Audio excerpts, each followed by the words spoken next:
a very special town hall meeting. Most of you, I believe, are my constituents. Let me just check and see if there's anyone in this room who has never before come to a town hall meeting hosted by your member of parliament. The lines. Okay. Well, let me just say, the usual format for my town hall meetings is that I just tell you what I've been doing for the first 20 minutes, and then we open the floor to questions, discussion, and comment.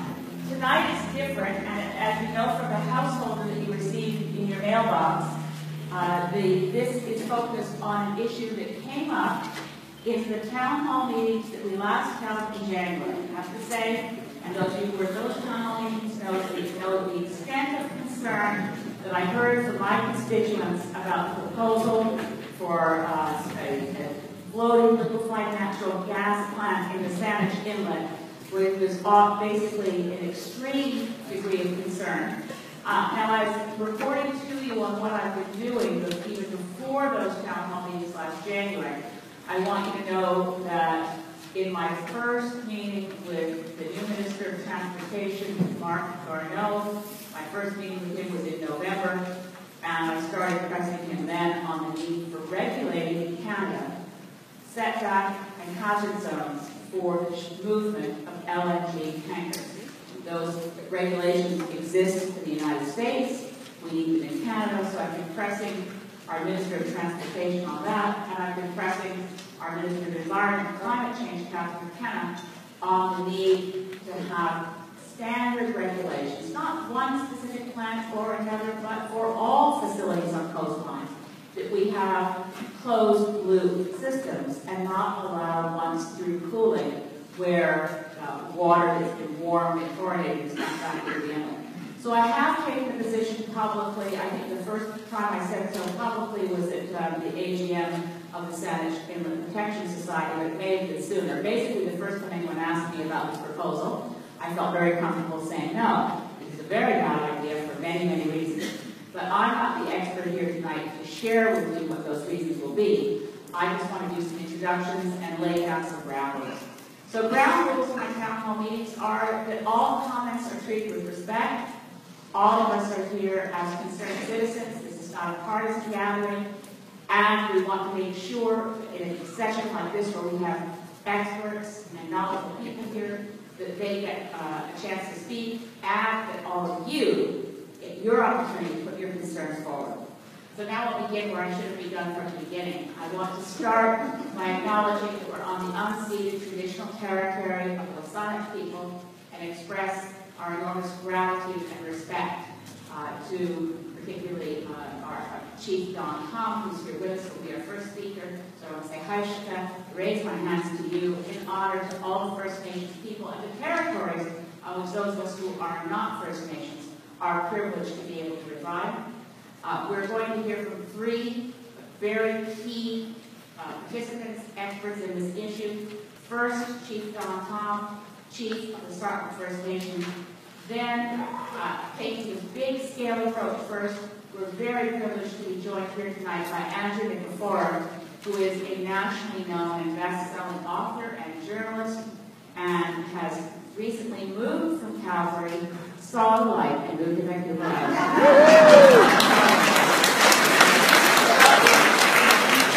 And then we're going to hear from someone that many of you have heard in other recent and public meetings on this issue. I first heard Dr. Owen Finn presenting on the issue of LNG at a very, very good town hall meeting that was held in the Brentwood Bay Community Center some months ago. So we're very fortunate to keep things on time. I'm going to keep myself in time. And we're going to have presentations trying to be about 10 minutes. I'm trying to be fairly strict but not ruthless.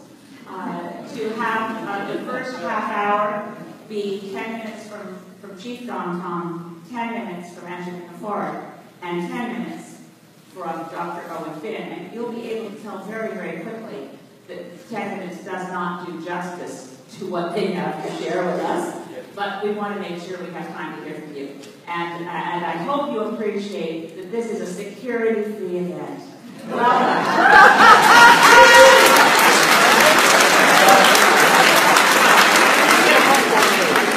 I have the great honor of introducing Chief Don Tom, Chief of Sartland First Nation.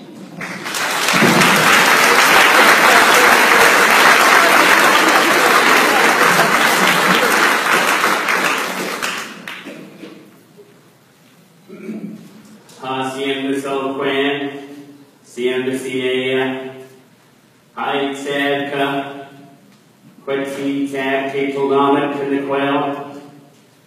My dear respected elders, family, it is a pleasure to be here this evening with you. My traditional name, family name is Colfinston, and I am the elected chief in Stratham.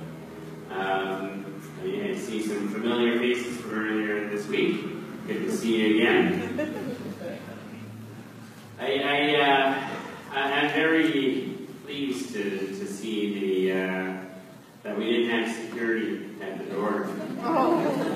And that was probably $10,000 worth of security right there. Yeah. But I appreciate the opportunity to take part in today with Elizabeth's Town Hall, and it gives me the opportunity just to give you the perspective that we have in our community. And I reiterate that it's not just myself or Startup that's opposed to this project. It's also the other Spanish Peninsula bands, First Nations, which is Saikum, Papuchin, and Sayoj. Each of us are opposed to this because it's right for us in Startup specifically. It's right across the waters from us, and it is just looking at the drawing, I would not want to wake up and see that every morning. That is so ugly, very ugly. And we're opposed to every aspect of this proposal. We are opposed to the subsea gas pipeline. We are opposed to the tanker traffic, and we are opposed to the floating liquefied natural gas facility.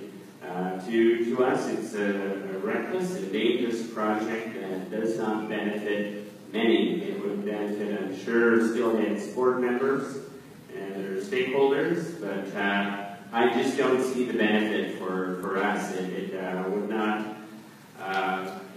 not help my community one bit. And the approach that we take with Steelhead LNG and Malhead LNG is our established rights, which are inherent rights to begin with, which is given by the Creator, which allows us to belong to these lands and these territories.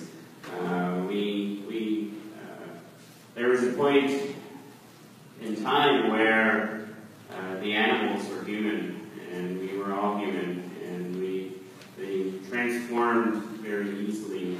And so we hold this sacred relationship with Colfinston, which you know as orcas or fish. We know them as our relatives because they were at one time human, just like us. And what we're concerned about is, who's bringing forward the voice of those who can't speak. And I think if you look at it, and if you've ever heard some of the recordings that they have in the Sailor Sea and some of the tankers that go through, it is awful. I could not imagine that I can with all this airport traffic here, but I could imagine, trying to make your way through the Sailor Sea. You have all that noise from the tankers that go through there already. But I just want to say that this would jeopardize our way of life. This would jeopardize your way of life also. The potential for an explosion, you look at what the U.S. classifies this as, and they classify it as a class 2, and that's concerning because it has the potential for terrorism.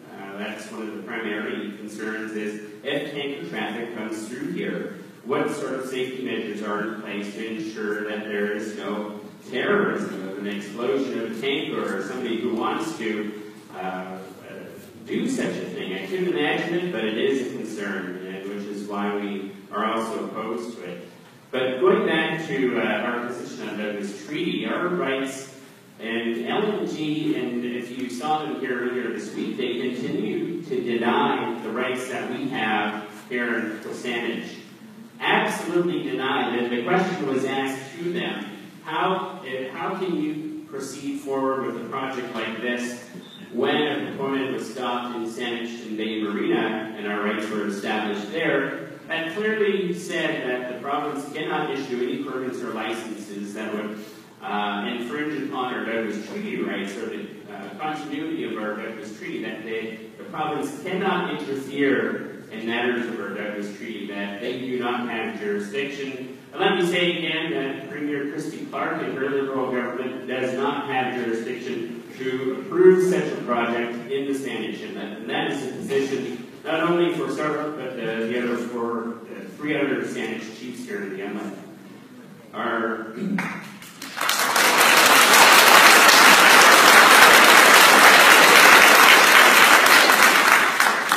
Now, the argument that they made in Saanich and Bay Marina case was that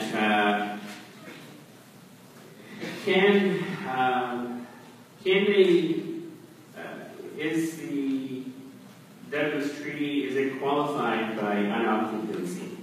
And we proved in court, and let me just read a paragraph from the court decision in the Saanich and Bay Marina case. It says, while the right does not amount to the proprietary interest in the seabed, nor a contractual right to a fishing ground, it does protect the Indians against infringement of their right to carry on the fishery as they have done for centuries in the shelter of Saanich Bay. And so I just want to make that point that our treaty rights are unqualified, and any industry, any government who tries to infringe upon our rights to hunt and fish is formally. And the fishing practice, it's not just limited to the practice of fishing. Our Douglas Treaty protects also the environment in the water. And part of that Saanich and Bay Marina case is that the proponent tried to make the case that eelgrass doesn't make a difference. Who's going to miss the eelgrass? And in the court case, it was proven that, how we won that was to prove, yes, saving the eelgrass counts. It protects and preserves our right to hunt and fish as formerly. And if any proponent or government tries to interfere with that, they're out of their jurisdiction, and that our Douglas Treaty supersedes that. So I want to make it very clear that this applies to Steelhead LNG and Malhead LNG, that our waters are protected by the Douglas Treaty. And I sure hope they hear that, because if they don't, they're going to be subject to a lot of liability in the end. And that's just a fact, and how we think. And and I want to say that Malhead people are Douglas Treaty people as well. They hold the same rights, and their community holds the same rights. And I don't know if they've gone to their community for consent to move forward with such a project. I just don't know. I sure hope they did. If they didn't, then I think that is puts them up for cancellation, because our Douglas Treaty rights were there prior to an Indian Act Treaty Council. So to me, it's our rights are established. We're not just making up these things about Douglas Treaty. They're established. They're recognized and affirmed by the Crown and at every level of the court. We've gone to the Supreme Court many times to prove our rights, so they're established. So Steelhead LNG, I sure hope either they wake up and realize this soon, or, to me, it's the end of their proposal. So, but I just want to say what a great opportunity it is to be here with you today. And I just want to do one thing, and I just want to invite you to stand with me. If you do not agree with this proposal, please just stand with me.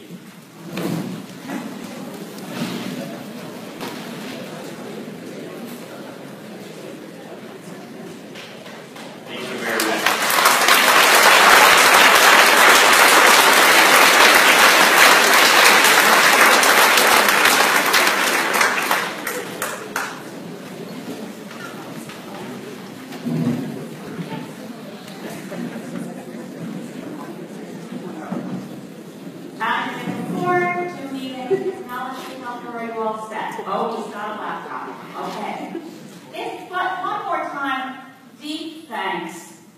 respect and gratitude to the leadership of Chief John Tom.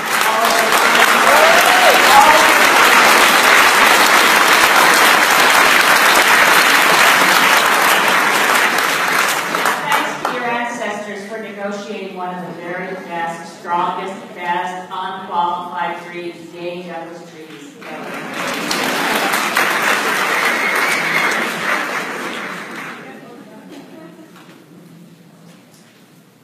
Well, good evening. It's a great pleasure to be here. I want to thank Elizabeth for the opportunity to share a few more thoughts about LNG in this province, which reminds me of many of the precautionary things I said at the tar sands 10 years ago in Alberta. There are 21 projects currently proposed. Not one has yet reached the final business decision. The reason for that has to do with economics. The economics stink, to be quite the forecast was that a million BTU or unit of natural gas would be around $15. So all of these schemes to export methane from BC emerged nearly 10 years ago when prices were that high. The reality is today prices are between 6 and 7. What most projects need in this province to be economic is 10 and 11 per unit. And what the spot price for LNG today, I checked, is around $4. Okay, so nothing works under the current economic schedule. Yet at the same time, the volume of methane production in this province has increased dramatically, while the revenue stream generated by the extraction of natural gas has declined precipitously. The only time any money was made in this province from LNG was back in 2006, 2007, 2008, when the province scored big on land lease sales totaling several billions of dollars. The current royalty regime for natural gas in this province is among the lowest in North America.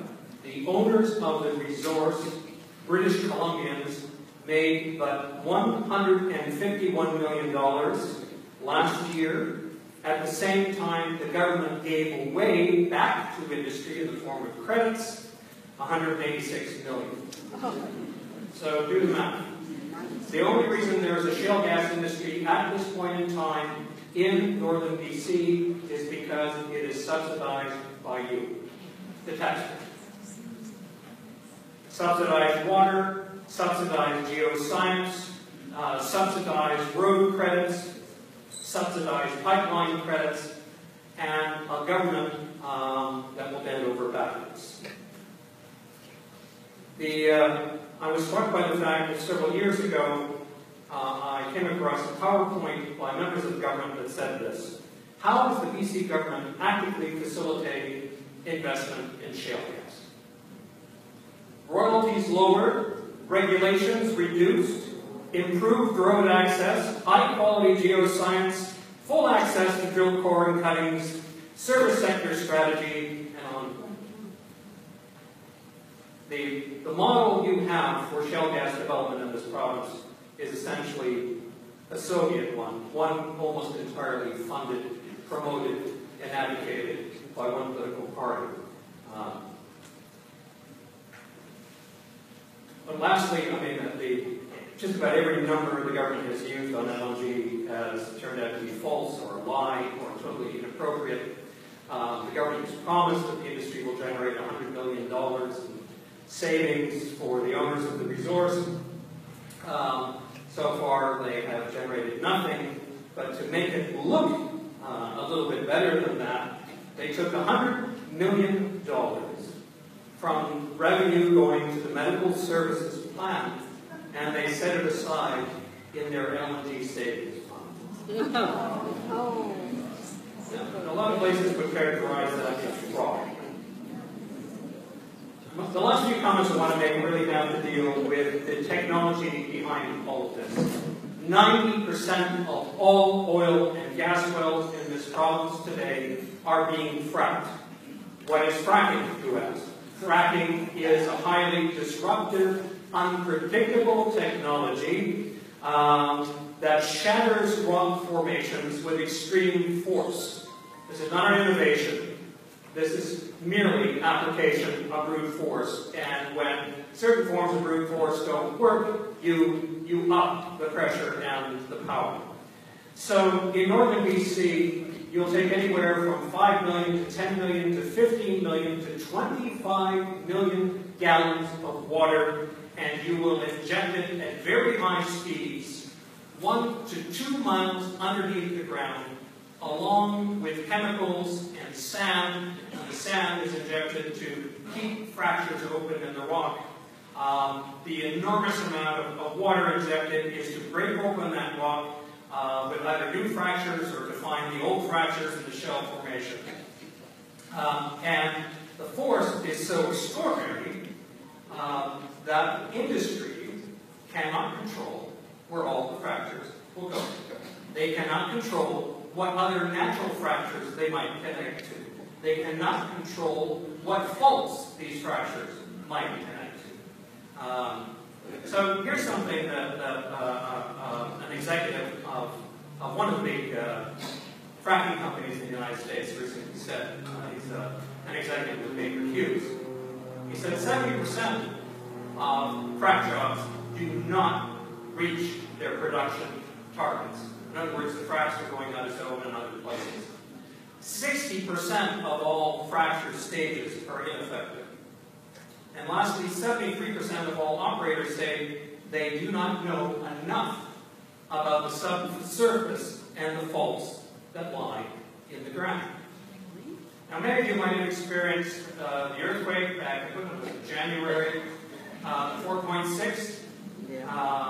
That was Mother Nature making an earthquake, but the fracking industry is now making earthquakes greater than that in northern BC. Since 2006, this industry has generated more than 1,000 man-made earthquakes throughout northeastern British Columbia. Many of these earthquakes have been a magnitude of 3 or greater.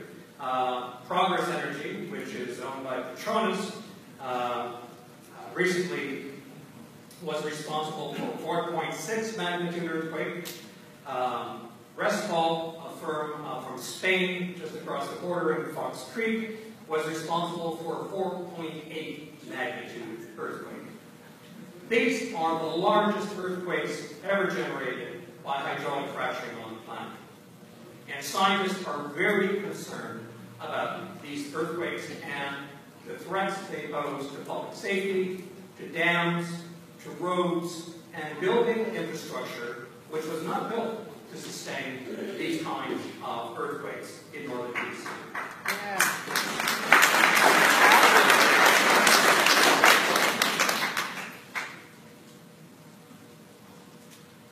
Here's Kathy Ryan, one of the top seismic hazard people in the country at the University of Calgary. Major challenges exist on understanding the relationship between injection volume, rate, reservoir pressure, and induced seismicity, as well as how to identify critically stressed faults. Now, when you're fracking, and the fractures can connect with the fractures, with the result that you can release an awful lot of methane, extraordinarily light gas. It will find a path of least resistance, will find its path away into other oil and gas wells. A very common occurrence in British Columbia is to frack into your neighbor's operation, with the result that you can also have extensive groundwater contamination from this process, which has been well documented throughout North America, Pennsylvania, Texas, Alberta, but there's very limited groundwater monitoring going on in this province. In fact, there are less than half a dozen groundwater monitoring wells for an area this size of France.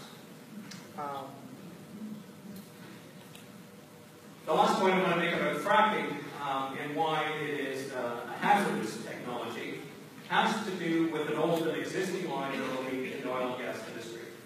So the industry has drilled nearly 4.5 million wells in the ground in North America over the last 100 years. Almost all of these wells are leaking to one degree or another various volumes of methane, everything from small amounts to so-called super emitters of methane.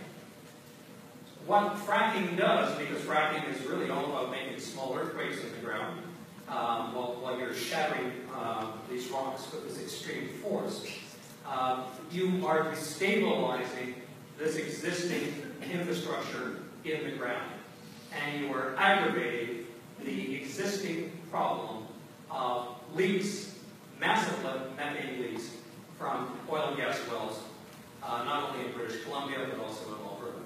The standard leak rate for BC, which has about 27,000 wells, is 10%. So 10% of your wells here are actively leaking, and the more you frack, the more you will aggravate those leaks. 5 LNG terminals, to fill 5 LNG terminals in this province, would require the drilling of an additional 50,000 wells and fracks. When fracks, we're talking in the millions here, anywhere from 25 to 50 fracks per well. Each frack job is using somewhere between 3 times more water than they use for the average fracks in the United States. So anywhere between 15 million to 25 million gallons of water. You have an industry here that is poised to contaminate groundwater, to fragment the landscape of northern BC, to create, in the end, severe water shortages, and to generate, perhaps, unpredictable waves of seismic activity with unpredictable consequences for the rest of us. Thank you.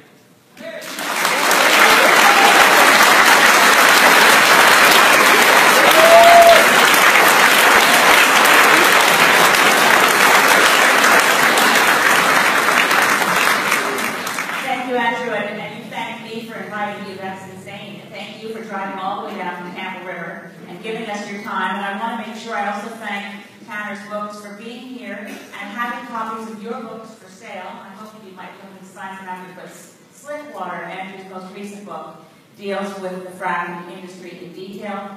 And of course, methane is a very powerful greenhouse gas, and the flyer that I sent to all of you in your homes, I have the statistics from David Hughes' study that says, puts the lie to the idea that we'll be helping China reduce greenhouse gases, because the carbon footprint of fracked gas exceeds that of coal.